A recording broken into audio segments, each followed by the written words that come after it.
എല്ലാവർക്കും സമാധാനം. പ്രിയപ്പെട്ട സഹോദരന്മാരെ, സഭകളിൽ പഴയ നിയമം വേണമെന്ന് ശാഠ്യം പിടിക്കുന്ന വിശ്വാസികളോടും പാസ്റ്റർമാരോടും ഇന്ന് പ്രധാനപ്പെട്ട ഒന്ന് രണ്ട് വിഷയങ്ങൾ സംസാരിക്കുവാൻ ആഗ്രഹിക്കുക. അതുകൊണ്ട് എല്ലാവരും ഈ വീഡിയോ ആദ്യം മുതൽ അവസാനം വരെയും ഇത് ഒന്ന് ശ്രദ്ധിച്ച് കേൾക്കണമെന്ന് വിനീതമായി ഞാൻ അപേക്ഷിക്കുക. നമുക്കതിന് വേണ്ടി നമ്മുടെ കർത്താവ് പറഞ്ഞിട്ടുള്ള ഒരു വചനം നമുക്ക് ഇന്ന് വായിക്കാം. ലൂക്കോസിന്റെ സുവിശേഷം 24-ാം അധ്യായം അതിന്റെ 13 മുതലുള്ള വാക്യങ്ങൾ ഞാൻ വായിക്കാൻ പോയി. അന്നു തന്നെ അവരിൽ രണ്ടുപേർ യെരുശലേമിൽ നിന്ന് 7 നാഴിക ദൂരമുള്ള എമ്മാവൂസ് എന്ന ഗ്രാമത്തിലേക്ക് പോകയിൽ.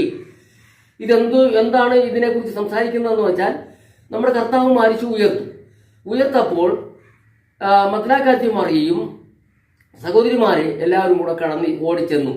അവർ ചെന്നത് എന്തിനോ? അവര് സ്തോത്രം, ആഴ്ചവെടുത്തിന്റെ 1-ാം ദിവസം കർത്താവ് അടക്കപ്പെട്ട കല്ലറയിൽ അവര് പോയതാണ്. അവിടെ അവർക്ക് ചില കാര്യങ്ങൾ അവർക്ക് ചെയ്യാനുണ്ടായിരുന്നു. അതിനുവേണ്ടി ചെന്നപ്പോൾ അവിടെ കർത്താവിന്റെ കല്ലറ തുറന്നു കിടക്കും. കർത്താവിനെ അവിടെ കാണില്ല. അപ്പൊ അതിനെക്കുറിച്ച് അവര് സങ്കടപ്പെട്ടും ദുഃഖിച്ചും വ്യാകുലപ്പെട്ടും അവർ കർത്താവ് ഉയർക്കുമെന്നുള്ള ചിന്തകളൊക്കെ അവർക്ക് മാറിപ്പോയി. അപ്പൊ അങ്ങനെ ഇരിക്കുമ്പോൾ മഗ്ദലക്കാരത്തി മറിയയ്ക്ക് കർത്താവ് പ്രത്യക്ഷപ്പെട്ട വിഷയം, അവിടെ ചെന്ന് ശിഷ്യന്മാര് അതറിഞ്ഞു. അവർ പോകുന്ന വഴിക്ക് എമ്മാവൂസിലേക്ക് പോയ 2 ശിഷ്യന്മാരോട് കർത്താവ് ഇടപെടുകയാണ്. കർത്താവാണെന്ന് നമുക്ക് അറിയത്തില്ല. അന്ന് തന്നെ അവർ രണ്ടുപേരും യെരുശലേമിൽ നിന്ന് 7 നാഴിക ദൂരമുള്ള എമ്മാവൂസ് എന്ന ഗ്രാമത്തിലേക്ക് പോവുകയും ഈ സംഭവിച്ചതിനെ കുറിച്ചൊക്കെയും തമ്മിൽ സംസാരിച്ചും തർക്കിച്ചും കൊണ്ടിരിക്കുമ്പോൾ യേശു താനും അടുത്ത് ചെന്നു അവരോട് ചേർന്ന് നടന്നു. അവനെ അറിയാതെ വണ്ണം അവരുടെ കണ്ണ് നിരോധിച്ചിരുന്നു.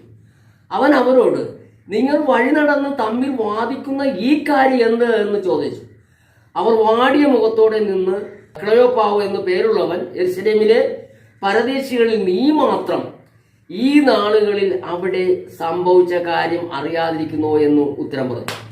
അതായത് കർത്താവ് അവരോട് ചോദിക്കുകയാണ്, സ്തോത്രം, നിങ്ങൾ വഴി നടന്ന് തമ്മിൽ വാദിക്കുന്ന ഈ കാര്യം എന്തെന്ന് കർത്താവ് ചോദിച്ചതിന് വാടിയ മുഖത്തോടെ കർത്താവിന്റെ മുമ്പിൽ നിൽക്കുകയാണ്.